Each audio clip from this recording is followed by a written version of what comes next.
Naisip ng anak kong babae, na hindi ko napansin nang lihim niyang ibuhos ang kakaibang pulbos sa sabaw ko.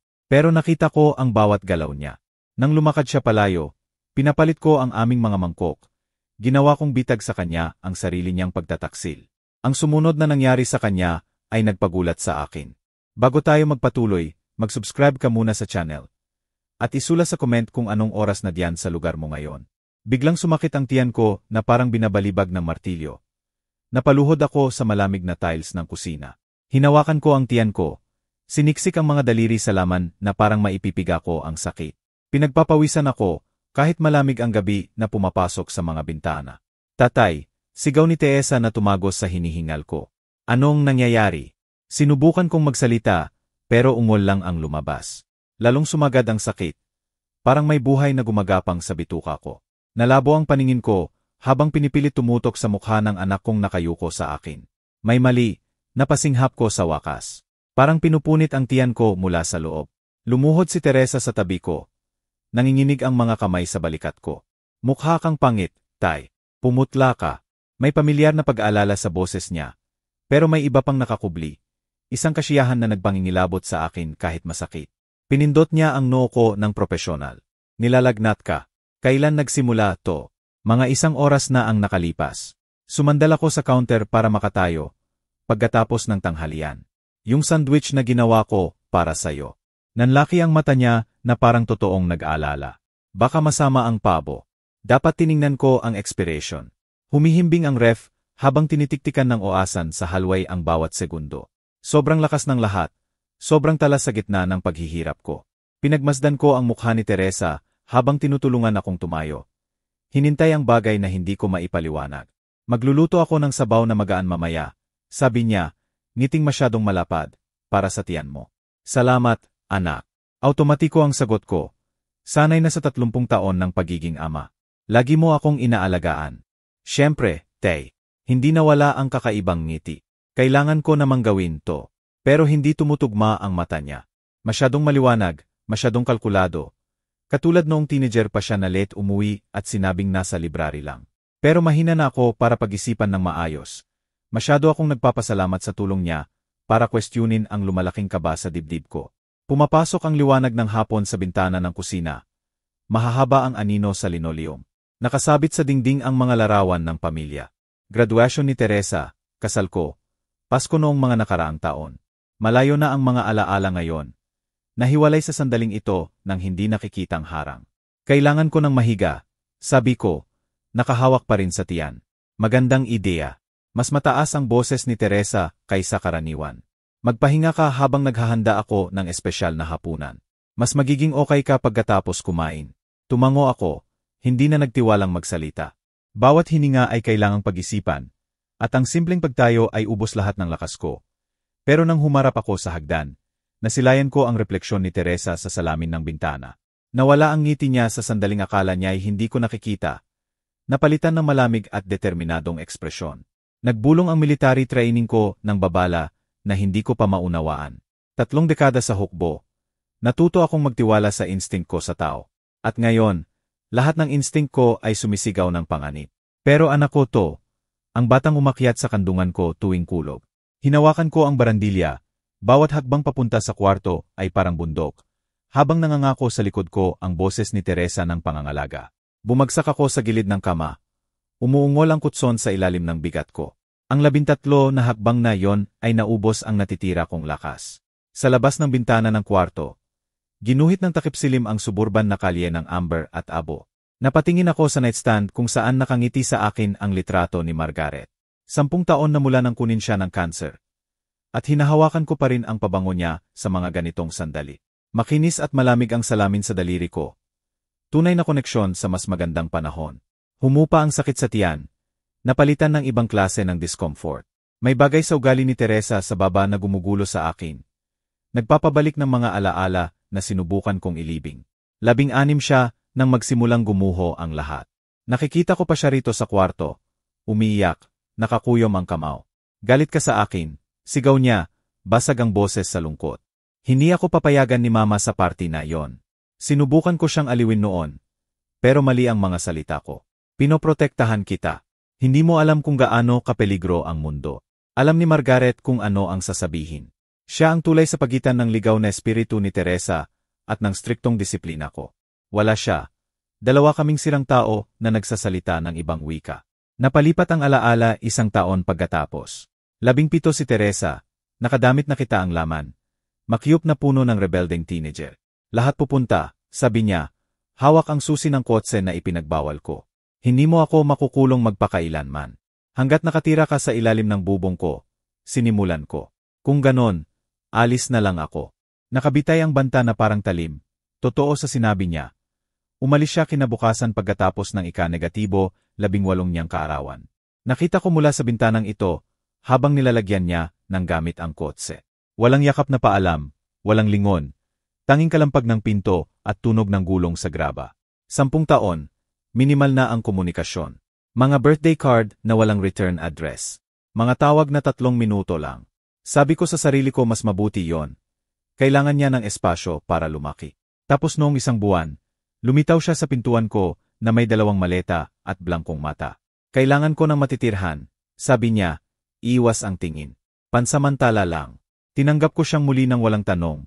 Sabik na maibalik ang nawala. Baka kasalanan ang nagtutulak sa kabutihang loob ko, o kalungkutan. Basta sinubukan kong bawiin ang mga taon. Humimbing ang bahay sa pamilyar na unggol. Sa baba, naririnig ko si Teresa sa kusina. Nagbubukas ng kabinet at nagpapatakbo ng tubig. Dapat nakakaaliw ang tunog. Patunay ng buhay sa bahay na matagal ng tahimik. Sa halip, pinuno ako ng takot. Hinilot ko ang sentido ko. Sinusubukang itaboy ang lumalaking katiyakan na may mali talaga. Biglaan at matindi ang sakit ng tiyan. Hindi ko pa naranasan noon. At ang reaksyon ni Teresa. Tumunog ang cellphone ko sa nightstand. Text mula sa hindi kilalang numero. Kumusta ka na? Sana okay ka na. Tina sa baba si Teresa. Bakit mag-text na lang siya imbes na tawagin ako? Tinitigan ko ang mensahe. Naguguluhan habang nahahalo sa natitirang sakit. May tunog sa kusina. Parang baso ang nahulog. Tapos katahimikan. Okay lang ba diyan sa baba? Tawag ko. Okay lang, Tay. Pilit ang saya sa boses niya. Nahulog lang ang kutsara. Pero narinig ko ang baso, hindi metal. Hinawakan ko ang wedding ring ko. Humingi ng ginhawa sa pamilyar na bigat. Sabi noon ni Margaret, sobra akong mag-alala. Paranoid daw mula sa maraming taon sa military intelligence. Baka tama siya. Baka nakikita ko lang ang banta kung wala naman. Pero habang nakikinig ako sa galaw ng anak ko sa baba, hindi ko matanggal ang pakiramdam na ang tunay na Teresa, ang Teresa ko, ay hindi talaga umuwi. Tumatawag ang boses ni Teresa mula sa kusina. Hinila ko mula sa nakaraan pabalik sa hindi tiyak na kasalukuyan. Pinilit kong bumangon at nagpunta sa hagdan. Lumilinaw ang boses ni Teresa sa bawat hakbang pababa. Matibay ang kahoy na barandilya sa palad ko. Nagbigay lakas habang bumababa ako sa kung ano ang naghihintay. Tay, handa na ang sabaw. Bumaba ka na. Bababa na ako, anak. Maliwanag ang kusina sa ilaw mula sa itaas. At umalingasaw ang bango ng sabaw ng manok. Huminto ako sa may pintuan, tinitingnan ang eksena. Nakatalikod sa akin si Teresa. Nakayuko sa counter malapit sa kalan. Mabilis at determinado ang galaw ng balikat niya. 2 puting mangkok ang magkatabi sa granite countertop. Umuusok pareho, pero may bagay sa postura ni Teresa na nagpatunog ng alarm sa military-trained na utak ko. Hinahalo niya ang isang mangkok ng may matinding konsentrasyon. Matalas at urgent ang galaw. Nakita ko siyang abutin ang maliit na glass vial na kasinliit lang ng hinlalaki ko. Nang propesyonal na bilis, ibinuhos niya ang puting pulbos sa kaliwang mangkok. Mabilis na hinilo para matunaw. Mabilis ang galaw, parang sanay na. Nahinto ang hininga ko. Parang bumagal ang oras habang bumagsak sa akin ang pagkaunawa na parang yelo. Pinapatay ng sariling anak ang pagkain ko. Lahat ng instinct ko sumigaw na harapin siya. Tanungin, hawakan ang balikat at kalabitin ang katinuan. Pero 30 taon ng tactical training ang nanindigan. Nanatili akong nakatayo sa pintuan. Pinanonood ang anak kong maging estranghero. Tumuwid si Teresa.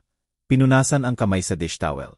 Isinuksok niya ang vial sa bulsa ng maong at humarap sa akin ng kalahati. Malapit na, tawag niya. Pilit na masaya ang boses. Pinapalalamig ko lang. Pinilit kong igalaw ang paa ko. Pumasok sa kusina na parang walang nakita. Ang bango. Talagang inasikaso mo ako. Special to para sa'yo. Itinuro niya ang mga mangkok ng nakangiti, pero hindi umabot sa mata. Makakatulong sa tiyan mo. Ang kaliwang mangkok, ang may lason, ang pinakamalapit sa kinakaupuan ko. Ang usual spot ko sa maliit na mesa sa kusina. Alam niya ang routine ko. Pinlano ito hanggang sa pinakamaliit na detalye. Kukuha lang ako ng tinapay sa pantry, sabi ni Teresa, tumalikod sa counter. Ito ang pagkakataon ko. Sa sandaling nawala siya sa pantry, gumalaw ako ng may bilis at katahimikan na nagligtas sa akin sa mga hostile territory.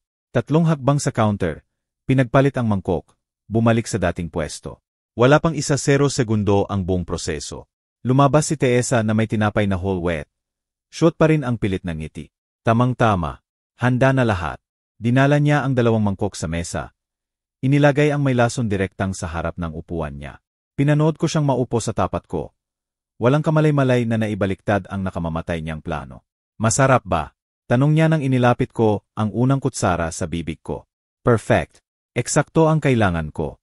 Masarap talaga ang sabaw. Magaling siyang magluto kapag nagsisikap. Sumimsim si Teresa. Pinagmasdan ko ang mukha niya kung may mapapansin. Wala. Patuloy siyang kumain ng may kasiyahan. Paminsan-minsan tumitingin sa akin na parang may inaabangan. Lumipas ang mga minuto sa matindihang katahimikan. Tanging tunog ng kutsara sa ceramic. Napansin ko ang bawat galaw niya. Naghihintay ng sandali ng pagkaunawa. Gaano katagal bago umepekto ang lason? Ano ang ginamit niya? Mukha ka ng mas okay, sabi niya, pinupunasan ang labi ng napkin. May kulay ka na ulit. Mas okay na. Pinanatili kong matatag ang boses ko, kahit magulo ang isip ko. Salamat sa pag-aalaga mo sa akin. Nakakadurog ang irony ng mga salitang yon. Ang anak ko, dugo ko, sinubukang patayin ako, at nakaupo sa harap ko ngayon nagkukwentuhan habang nilalason ang sarili. Siguro matutulog na ako, sabi ko, tumayo mula sa mesa. Para manatili ito sa tiyan. Sige, tumayo rin si Teresa, nagsimulang magligpit. Ako na ang maglilinis dito sa baba. Napansin kong iniiwasan niyang tingnan ang sarili niyang mangkok. Halos ubos na. May nararamdaman na ba siya? May delayed effect ba? Good night, anak. Good night, Tay. Matamis na panaginip. Parang kutsilyo sa tagiliran ang pamilyar na endearment. Umakyat ulit ako ng hagdan. Pero ngayon nanginginig ang mga binti ko. Hindi sa sakit kundi sa kakilakilabot na kaalaman sa ginawa ng anak ko. Umungal ang kahoy na hagdan sa ilalim ng bigat ko habang umakyat ako sa kwarto. Bawat hakbang mas mabigat sa huli. Dala ang bigat ng nakita ko. Nanginginig ang kamay ko nang isinara ko ang pinto. Ang simpleng pagkandado ay kaunting ginhawa lang. Imposibleng makatulog. Tuwing ipipikit ko ang mata ko, nakikita ko ang kamay ni Teresa na naglalagay ng puting pulbos sa sabaw ko. Ang sarili kong anak, ang batang tinuruan kong magbisikleta, tinulungan sa homework, inihatid sa graduasyon, sinubukan akong patayin. Naglakad ako sa kwarto na parang hayop sa kulungan. Mula bintana papunta sa pinto pabalik-balik. Niloloko ako ng digital clock sa nightstand sa steady nitong pag-usad. 7:47 minuto 7:48 minuto 7:49 minuto, oras na gumagapang habang nag-iikot ang isip ko. Ano ang nilagay niya sa sabaw? Household poison ba? Gamot. Mas mabilis ang tanong kaysa sagot ko. Saan kukuha ng lason ang 28 anyos? Gaano katagal niya to pinlano? Bandang hating gabi, tiningnan ko ang mga lock ng pinto, bintana, nilibot ang buong bahay, tinignan ang bawat posibleng pasukan. Matigas ang military habit. At ngayon, para akong nasa hostile territory ulit. Iba na ang tingin ko sa mga larawan sa dresser. May bagong kahulugan. Si Teresa sa 16 na. Hawak ang driver's license na may prouding ngiti. Pinaplano na niya noon ang pagkamatay ko. Kailan na pagdesisyunan ng maliit kong anak na kailangan nang mamatay ang tatay niya. Kinuha ko ang testamento ko sa filing cabinet. Pinag-aralan ang beneficiary sa ilaw ng lampara. Lahat mapupunta sa kanya. Ang bahay, pensyon ko, life insurance na isa 0 milyon pesos. Higit pa sa sapat na motibo para sa desperadong tao. Pero bakit desperado? Ano ang nagbago mula nang bumalik siya noong 1 buwan? Lihim siya tungkol sa buhay niya. Pero inakala kong nahihiya lang sa mga pagkakamali niya. Ngayon nagtataka ako kung may mas madilim na dahilan. Tumunog ulit ang cellphone ko. Text mula sa hindi kilalang numero. Sana mas okay ka na ngayong gabi. Tinag-text siya mula sa baba. O umalis na siya ng bahay. Lumapit ako sa bintana na tanaw ang driveway. Walang laman ang kotse niya sa mahinang buwan. Pero may ilaw pa sa kusina sa baba. Lumitaw ulit ang alaala. Tinuruan ko siyang magluto ng sabaw noong 12 anyos siya. Nasa ospital si Margaret para sa test. At gusto ni Teresa sorpresahin ang ina ng homemade chicken noodle soup. Sama-sama kami sa kusina. Ginagabayan ko ang maliit niyang kamay habang hinahalo niya ang kaldero. Ang secret ingredient ay pagmamahal. Tay, sabi niya noon nang may seryosong karunungan ng bata. Gayon, ang secret ingredient ay lason. Nang madaling araw na, naging malamig at kalkulado ang galit ko. Hindi lang pagtataksil ito. Attempted murder. Sumigla ang military training ko. Parehong analytical mindset na nagligtas sa akin sa Afghanistan. I-assess ang banta, mag-ipon ng intelligence, magplano ng response. Bukas ko makukuha ang sagot. Bukas, haharapin ko siya sa alam ko at papanorin ang reaksyon niya. Kung tatanggi siya, may ebidensya ako. Kung tatakbo siya, handa ako. Mahigit 1 oras ng tahimik sa baba. Natutulog na siya o nagkukunwari. Nakikinig ako sa anumang tunog. Mga yapak, pinto, unggol ng sahig, wala. Mabigat ang talukap ng mata ko, pero pinilit kong buksan. Walang tulog ngayong gabi. Habang may would-be murderer sa ilalim ng bubong ko. Sumilip ang unang liwanag sa kurtina nang marinig ko ang galaw sa kusina. Gising na si Teresa. Panahon na ng sagot. Dahan-dahan akong nagbihis, bawat galaw kalkulado. Tapos bumaba ako nang may malungkot na layunin ng lalaking magbabago ng lahat. Matigas at walang patawad ang liwanag ng umaga mula sa mga bintana. Perpekto sa darating. Nakayuko si Teresa sa mesa ng kusina. Pareho pa rin ang damit kahapon, maputla at pagod. May madilim na airbags. Hawak ang tiyan ng 2 kamay. Nang tumingin siya sa akin, nakita ko ang tunay na sakit at pagkalito. Tay, bulong niya, mahina ang boses. Masama ang pakiramdam ko. Parang sinisunog ang tiyan ko. Food poisoning siguro. Nagkape ako ng matatag ang kamay. Pinagmamasdan siya sa gilid ng mug ko. Talagang masama ang hitsura niya. Ibig sabihin gumagana ang lason. Sa maling target lang. Interesting, sabi ko, umupo sa tapat niya. Ano nga ba ang inilagay mo sa sabaw ko kagabi? Nawala ang kulay sa maputla niyang mukha. Hindi ko alam ang sinasabi mo, hindi ba? Sumandal ako, hindi tinatanggal ang eye contact. Mag-isip ka ng mabuti, Teresa. Ano ang inilagay mo sa pagkain ko? Tay, kinakabahan ako. Sinubukan niyang tumayo pero naupo ulit. Hawak ang tiyan. Sabaw lang naman yon. Ordinaryong sabaw. Nakita ko lahat. Malamig at autoritatibo ang boses ko. Katulad sa mga subordinate ko noon sa army. Bawat galaw, bawat kilos ng nilason mo ang pagkain ko. Paranoid ka. Matindi at desperado ang mga salita. Gawa-gawa mo lang yan. Hindi ko gagawin yon. Kung ganon, walang problema kung pinagpalit ko ang mangkok natin habang kumuha ka ng tinapay. Parang pisikal na suntok ang sinabi ko. Walang tunog na bumukas-sara ang bibig niya. Nanlaki ang mata sa gulat at takot. Pinagpalit mo. Impossible yon. Nakita ko kang naglagay ng puting pulbos sa kaliwang mangkok. Inilagay mo sa akin ang kanan. Akala mo makukuha ko ang may lason. Pero habang nasa pantry ka, nag-adjust lang ako. Napahawak si Teresa sa lalamunan. Tapos bumalik sa tiyan. Hindi. Hindi pwede ito mangyari. Sinubukan mong patayin ang tatay mo. Bawas salita ay bumagsak na parang bato sa pagitan natin. Masarap ba ang sarili mong gamot? Tumayo siya ng natataranta. Nakayayo ko. Hindi mo maintindihan. Hindi kita sinasaktan. Ano yon sa vial? Vitamins. Umiiyak na siya. Kailangan ko ang pera, tay. May problema ako. At akala ko kung magkakasakit ka ng sapat para maospital. Akalaing mapapabilis ang mana. Sumabog ang galit na pinigilan ko buong gabi. Hindi mo na matiis hintayin akong mamatay ng natural. Kaya pinabilis mo. Hindi naman dapat fatal. Umiyak siya. Sasakit ka lang, baka atakehin sa puso. Natural ang hitsura. Mas nakakalamig kaysa galit ang kasual niyang pag-usapan ang pagpatay sa akin. Hindi ito crime of passion. Kalkulado, pinlano, rehearse. Umalis ka. Mas tahimik ang boses ko ngayon. Pero mas mapanganib. Umalis ka sa bahay ko. Tay, please. Lalong sumigaw ako. Tumayo ng mabilis kaya natumba ang upuan. May 0 minuto ka para mag-impake ng madadala mo. At ayaw ko nang makita ka ulit. Natataranta siyang tumakbo sa pinto. Tapos lumingon ng may mabangis na mata. Hindi mo ako pwede itaboy. Anak mo ako. Namatay ang anak ko nang lagyan niya ng lason ang pagkain ko. Kinuha ko ang cellphone ko. 9 minuto na lang. Maliban na lang kung gusto mong tawagan ko ang pulis. Tumakbo siya. Naririnig ko ang kalampag ng drawer. Mga bagay na itinapon sa bag. Totoo sa sinabi niya, 8 minuto lang, bumaba na siya na may 2 maleta. Sa may pintuan, lumingon siya ulit. Magbabayad ka nito, sibad niya. Wala nang pagkukunwari ng pagsisisi. Hindi pa tapos to. Kalampag ang pinto ng pag-alis niya. Naiwan akong mag-isa sa kakilakilabot na katahimikan at kalamang pumili na ng landas ang anak ko. Ngayon ako naman ang pipili. Diretso akong nagpunta sa studi ko, ang santuwaryo ng kayusan at dokumentasyon, kung saan malinaw ang isip ko at mapaplano ko ang kailangang gawin. Pamilyar ang amoy ng mga libro at lumang papel na karaniwang nagpapakalma sa akin. Pero ngayon walang makakapagpawala sa bagyo sa dibdib ko. Metodikal kong kinuha ang yellow legal pad at nagsimulang idokumento ang lahat ng naalala ko. Timestamp, eksaktong sinabi, pisikal na ebidensya. 3 dekada sa military ang nagturo sa akin ng halaga ng tumpak na record.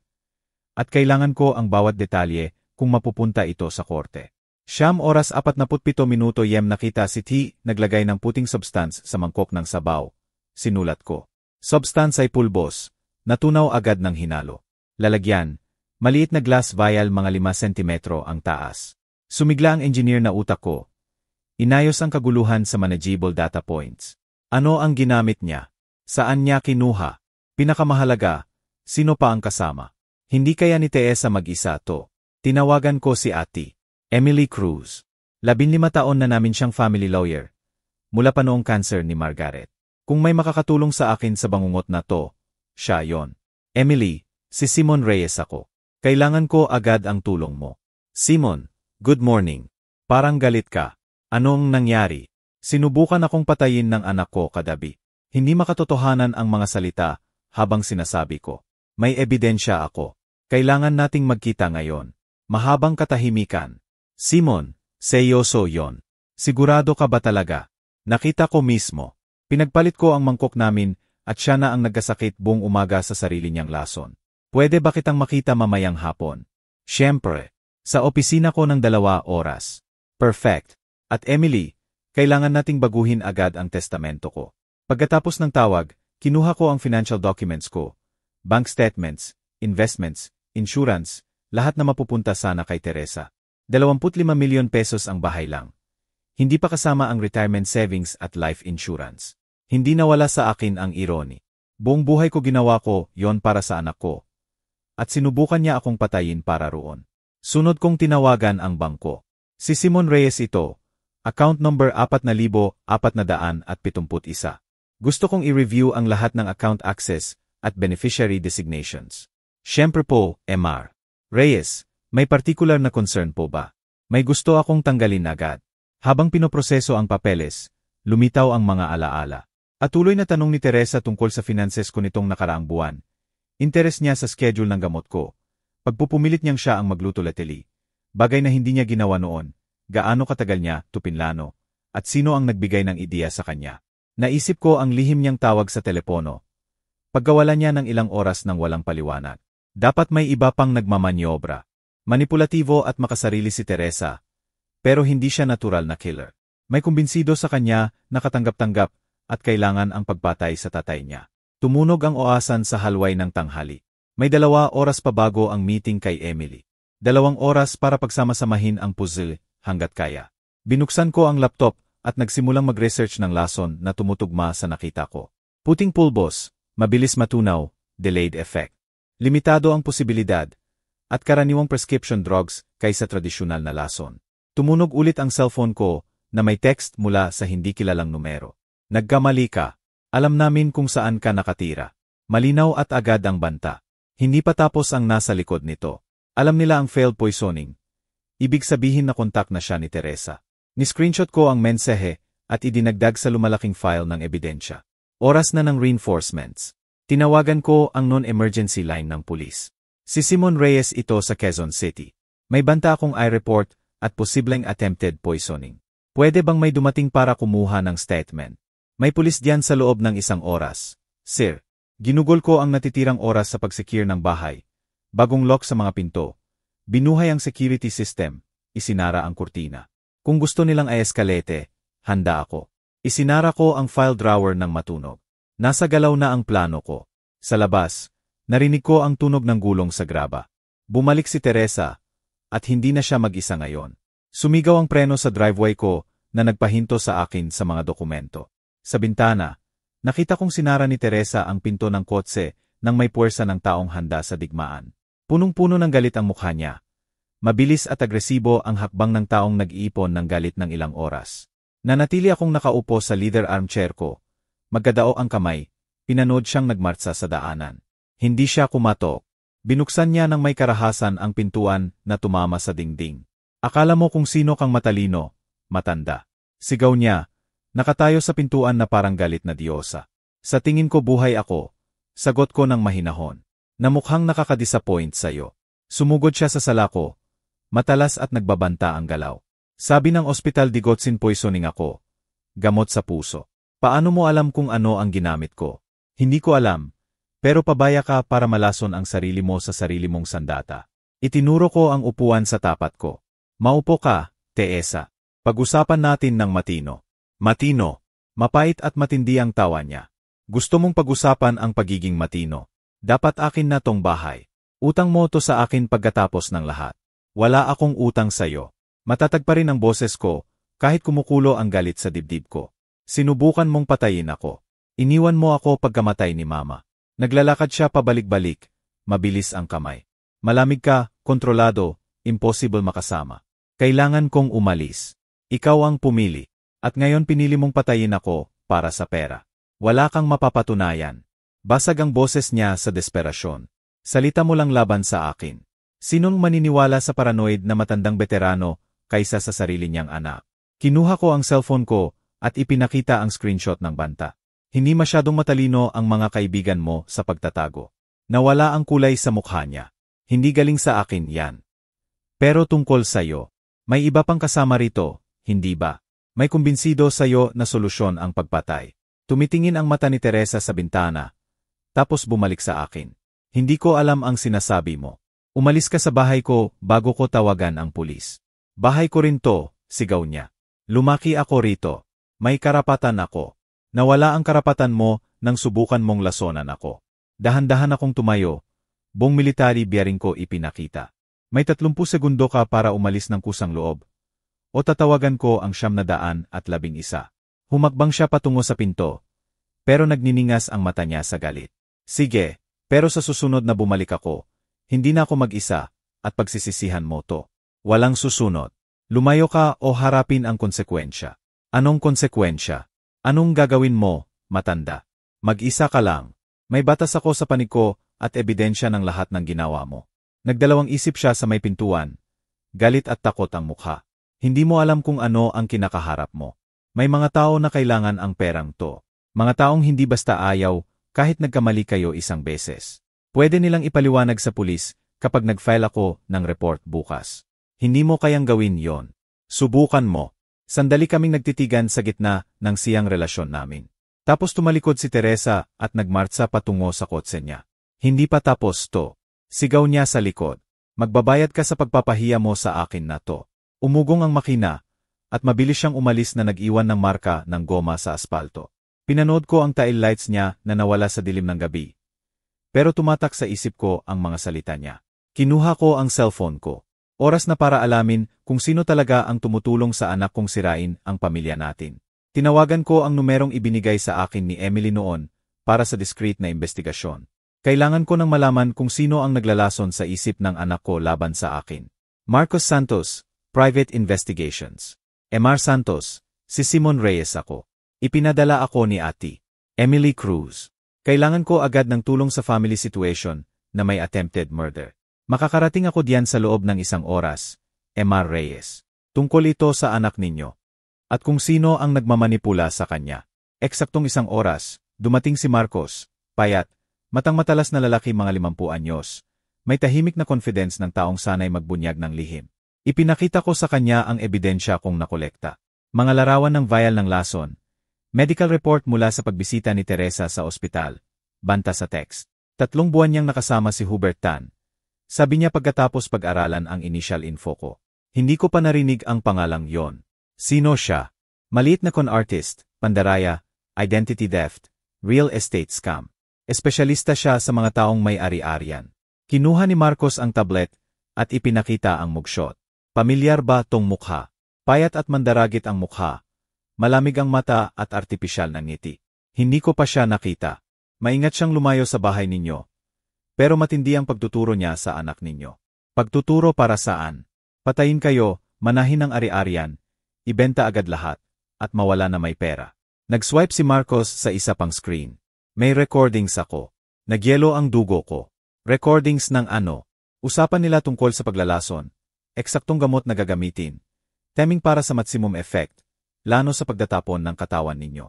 Klinikal ang pagkakasabi niya na dapat nakakagulat. Pero sumigla ang military training ko. Paano kayo nakakuha agad ng recordings? Hindi masyadong security conscious ang anak ninyo. Si Tan din. Ilang linggo silang nagkikita sa isang coffee shop. Malapit sa bintana, malakas ang usapan. Basic surveillance equipment ang nakakuha ng karamihan ng planning sessions nila. Sarili kong anak. Nahirapan akong tanggapin ang laki ng pagtataksil. Paano siya napunta sa ganyang tao? Magaling si Tan sa ginagawa niya. Nakikilala niya ang mga vulnerable, bagong hiwalay, malayo sa pamilya, problema sa pera, at binibigay ang lahat ng gusto nila. Perfect prey ang anak ninyo. Ginugol ni Marcos ang susunod na oras sa pagpapakita ng komprehensibong dossier. Hubert Tan, 32 anyos, naesto ng 4 na beses sa pandaraya. Karaniwang pattern niya ang akitin ang mga babaeng may ari-arian o mana, kumbinsihin na magnakaw o manipulahin ang pamilya, tapos mawala na may pera. Ginawa niya na to noon. 3 beses na napatunayan. 2 sa pagnanakaw, 1 sa assault. First time niya sa attempted murder. Ano ang nangyari sa mga dating biktima niya? Financial ruin. Criminal charges. Isa sa mga babae, nasa kulungan pa rin sa pangungurakot sa trust fund ng matandang ina. Napakalaki ng ebidensya.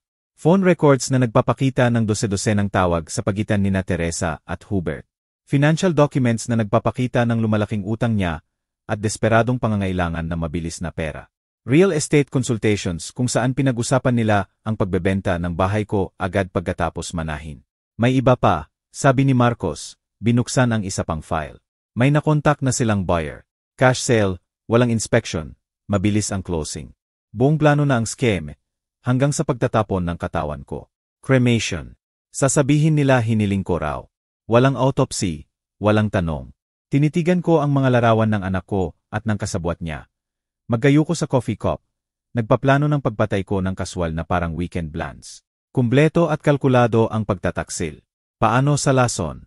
Saan nila kinuha? May koneksyon si Tan sa pharmaceutical black market. Pure medical grade ang digoxin. Mahal at mahira i-trace. Pero nagkamali sila. Ilan? Pinakamahalaga, maliit ang tingin nila sa inyo. Isinara ni Marcos ang tablet at tumingin sa akin ng diretso. Emar Reyes, mapanganibang mga taong to. Ang failed poisoning ay nagpadala sa kanila sa desperasyon. Alam nilang alam ninyo ang plano at hindi sila aayaw sa ganitong laking pera. Ano ang rekomendasyon mo? Pulis agad. Sapat na ang ebidensya natin para sa conspiracy to commit murder charges. At kung mawala sila bago maesto, nananatili kayong nasa panganib. May history si Tan ng pag-eskalate kapag nabigo ang scam niya. Naisip ko ang banta ni Teresa. Pangako niyang babalik na may kasama. Gaano katagal bago nila subukan ulit? Araw, hindi linggo. Siguro mas maaga. Isinara ko ang makapal na folder ng ebidensya. Nakadokumento na sa itim at puti ang pagtataksil ng anak ko. Bukas tiyakin kung hindi na siya makakasakit ng iba tulad ng sinubukan niyang gawin sa akin.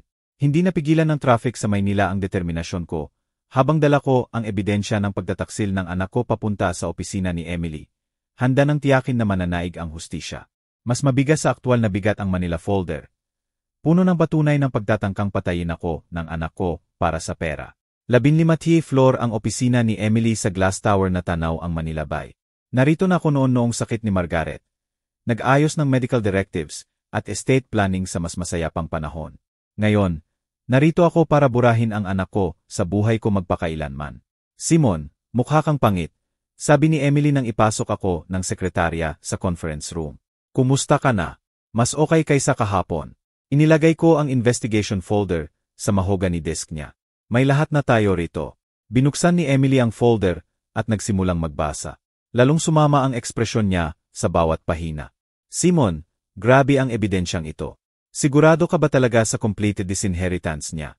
Pinili niya, yon nang subukan niyang lasonan ako. Gusto ng korte ng malinaw na ebidensya ng intensyon niyang saktan kayo personally. Hindi lang financial motive.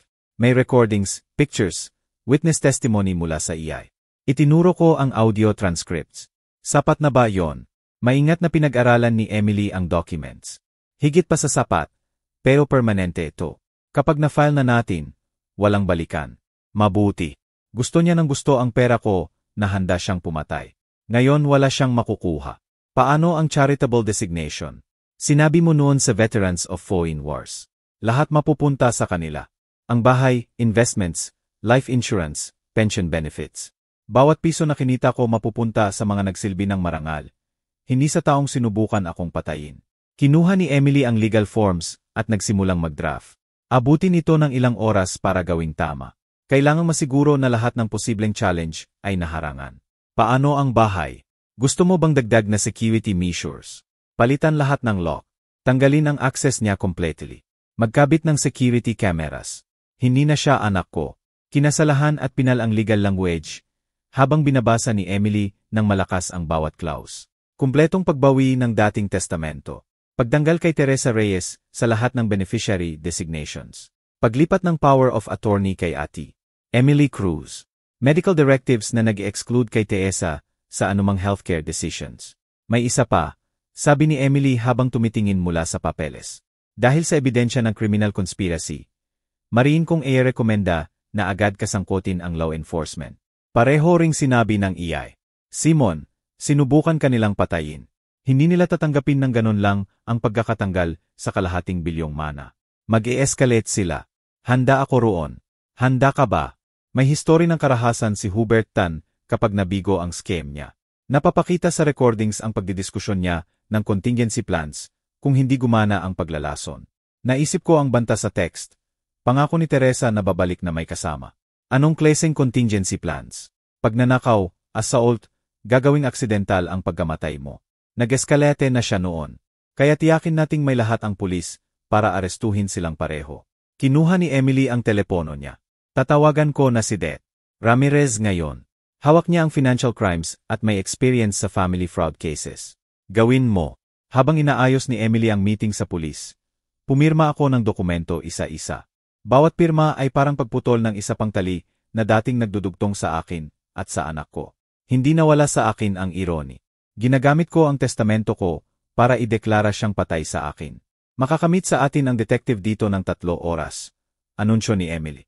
May oras pa para tapusin ang estate changes at ihanda ang kumpletong evidence package. Gaano katagal bago maging effective ang bagong testamento? Agad pagkatapos ma-file, nagagawin natin ngayon, pagkatapos ng 2 oras, tapos na ang legal transformation. Wala na si Teresa Reyes sa legal universe ko.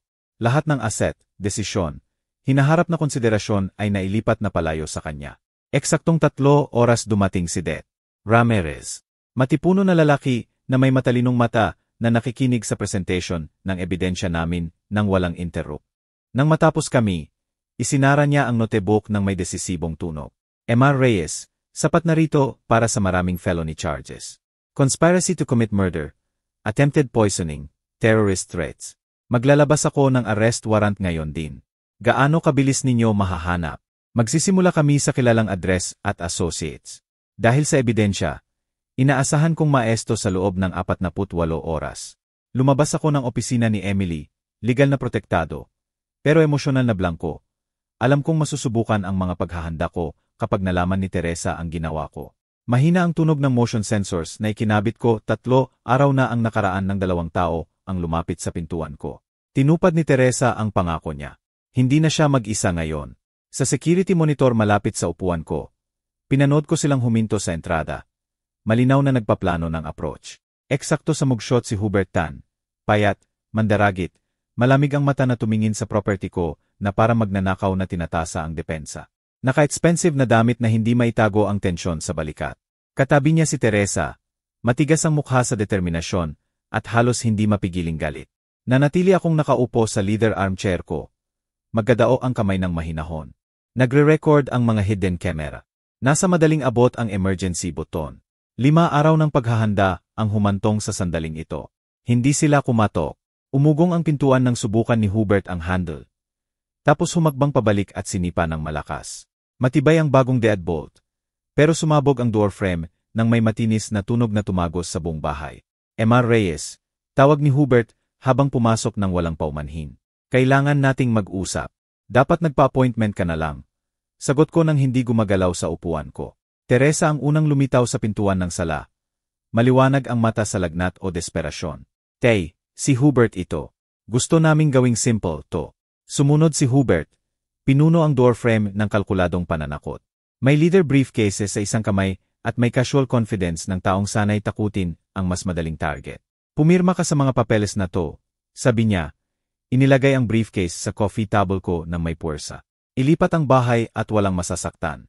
At kung tumanggi ako, tawa ni Teresa na mapait, hahanap kami ng ibang paraan para mairaos to, tulad ng sinubukan na namin noon.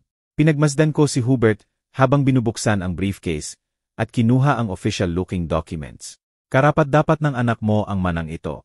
Huwag nang pahirapan pa. Mana. Nanatili akong matatag ang boses. Ibig mong sabihin ang perang balak ninyong nakawin pagkatapos akong patayin. Mali lang ng pagkaintindi yon, sabi ni Hubert ng maayos. Konting gamot lang para mas kooperatibo ka. Sayang, nagkamali si Teresa sa dosage. Wala kayong mapapatunayan, matanda. Singhal ni Teresa, naglalakad sa likod ni Hubert na parang hayop sa kulungan. Kaya ko talagang patunayan lahat. Itinuro ko ang sulok ng kisam kung saan nagre-record ang maliit na kamera. Nagre-record ako ng buong usapan natin. Bahagyang nawala ang confident smile ni Hubert. Tumitingin ang mata niya sa mga lugar na itinuro ko. Napansin ang halos hindi nakikita ang lens. Hindi yan admissible sa korte kung walang consent. On-party consent state ang Pilipinas para sa recording sa private residence. Sagot ko ng mahinahon. Ako na ang nagbigay ng consent ko. Matanda kang matalino, ungol ni Hubert. Nag-collapse ang polished facade niya. Pero hindi sapat para tumahimik. Lumapit siya. Ginamit ang height advantage para magmalaki sa upuan ko. Pipirma ka sa mga papeles na to. Ilipat ang bahay sa mapagmahal mong anak. At kalimutan ang usapang ito. O ano? O may mga aksidente sa matigas ang ulo na matandang veterano na nakatira mag-isa. Sumali si Teresa. Pareho na silang nasa abot kamay. Tay, pumirma ka na lang. Iwan ka namin pagkatapos noon. Talaga. Tulad ng iniwan mo ako pagkatapos lasonan ang sabaw ko. Hindi lason yon, protesta niya. Sasakit ka lang ng sapat para matulungan. Tulong mula sa anak na gustong mapabilis ang mana. Kinuha ni Hubert ang pen mula sa jacket at itinapon sa documents. Tama na ang usapan. Pumirma ka na o humanap kami ng mas kreatibong paraan para mapabago ang isip mo. Tiningnan ko ang mga peking papeles, tapos ang desperadong mukha ng anak ko, tapos ang kriminal na sumira sa kanya sa pangako ng madaling pera. Lahat ay nagre-record. Bawat banta ay nakadokumento. Bawat kriminal na pahayag ay napanatili para sa prosecution. May mas magandang ideya ako, sabi ko. Abot ang kamay sa ilalim ng upuan. Habang lumalapit si Hubert na nakataas ang kamao, pinindot ko ang maliit na buton sa ilalim ng upuan ko. Paparating na ang tulong. Humihibik ang sirena na tumagas sa banta ni Hubert na parang espada sa katahimikan. Nawala ang confidence near niya nang magsimula ang pula at asul na ilaw na magpinta sa dingding ng sala ko sa mga kurtina. Pumuti ang mukha ni Teresa nang marinig ang tunog ng paparating na hustisya. Tinawagan mo ang pulis. Umikot si Hubert sa bintana. Tuluyang nawala ang maingat na composure. Kailan? 5 minuto na ang nakaraan. Sabi ko ng mahinahon. Silent alarm system. Maasahan. Humagbang si Teresa patungong hallway. Natalo ng takot ang dating tapang. Tay, paano mo matatawagan ng pulis ang sarili mong anak? Tumigil ka ng maging anak ko nang subukan mong lasonan ako. Sumabay ang kalampag ng pinto ng kotse sa labas. Mabilis ang yapak papalapit sa sirang pintuan. Yenny. MR. Reyes, okay lang po ba kayo? Okay lang ako, mga opisyal. Nasa sala ang mga intruder kasama ko. Unang lumitaw si Det. Ramirez, baril nakahanda pero ibinaba. Sinundan ng 2 unipormadong pulis. Tiningnan ng mata niya ang sirang pinto, nagkalat na papeles, at 2 kriminal na nahuli sa akto. MR. Reyes, nag-report kayo ng banta at attempted extortion. Detective, may video at audio recordings ako ng buong nangyari. Itinuro ko ang hidden cameras, kasama ang pag-amin sa dating pagtatangkang pagpatay. Pananakot lang to. Agresibong humakbang si Hubert, bago tumigil ng tumutok sa kanya ang 3 pulis. Wala kaming ginawang masama, sir. May recordings kami ng pananakot ninyo sa taong ito sa sarili niyang bahay. Matigas na sabi ni Det. Ramirez, pakilagay po ang mga kamay sa likod. Tay, please pakiusap ni Teresa habang lumalapit ang pangalawang pulis. May paraan pa to. Hindi ginagawa ng pamilya, to sa pamilya. Hindi sinubukan ng pamilya na patayin ang isa't isa para sa pera, sagot ko. Detective, may ebidensya rin ako ng dating attempted murder at fraud conspiracy. Tumango si Ramirez habang sinisimulan ng partner niya ang pagposas kay Hubert. Hinintay na namin kayong dalawa mula kahapon.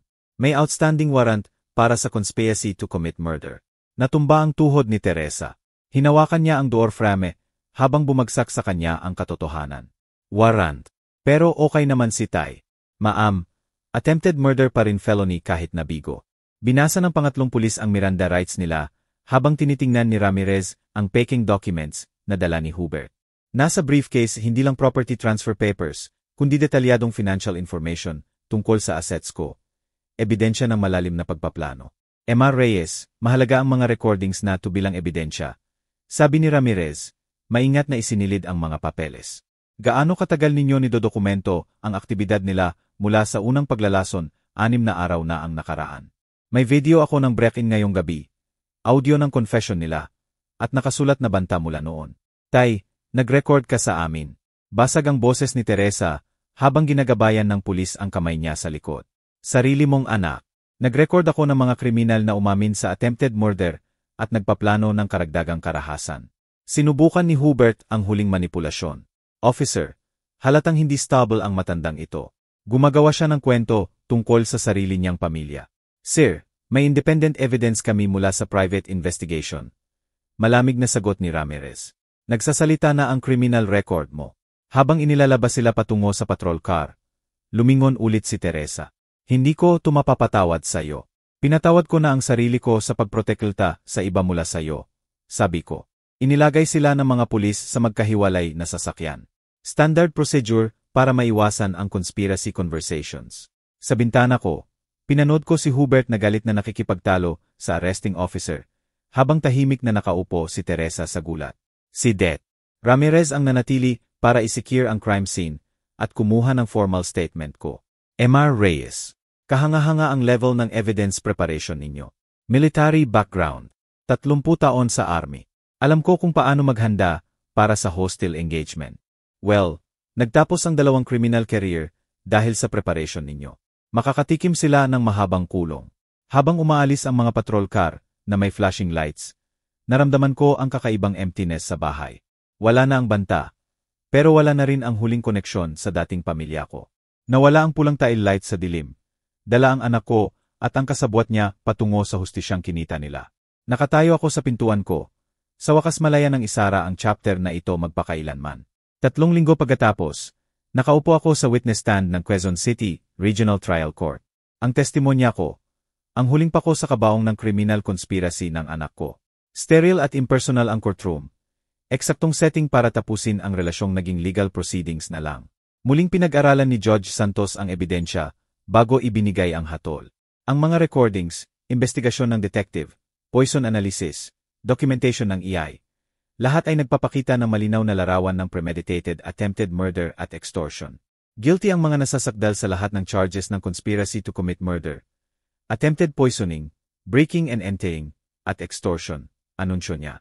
Nakaupo si Teresa sa defendant's table, nakatitig sa kamay niya. Tumatanda siya ng ilang taon sa loob ng 3 linggo mula nang arestuhin. Nanatili siyang matapang si Hubert, pero hindi may tago ng mamahaling sweet ang pagkatalo sa balikat niya. Emar Reyes, tanong ng prosecutor sa sentencing phase. Ano ang pakiramdam ninyo sa conviction ng anak ninyo? Tinitigan ko ng diretso si Teresa habang sumasagot. Minsan kailangan ng mahirap na desisyon ang hustisya. Pinili kong protektahan ang mga susunod na biktima kaysa protektahan ang taong sinubukan akong patayin. Sentensyahan si Teresa ng 6 na taon sa kulungan na may posibilidad ng parol sa 4. 10 taon si Hubert dahil sa criminal history at papel niya bilang mastermind ng conspiracy. Pareho silang magkakaroon ng permanenteng criminal record na susundan sila habang buhay. Habang inilalabas sila ng court officers, lumingon ulit si Teresa sa akin. Hindi ko tumapapatawad sa iyo.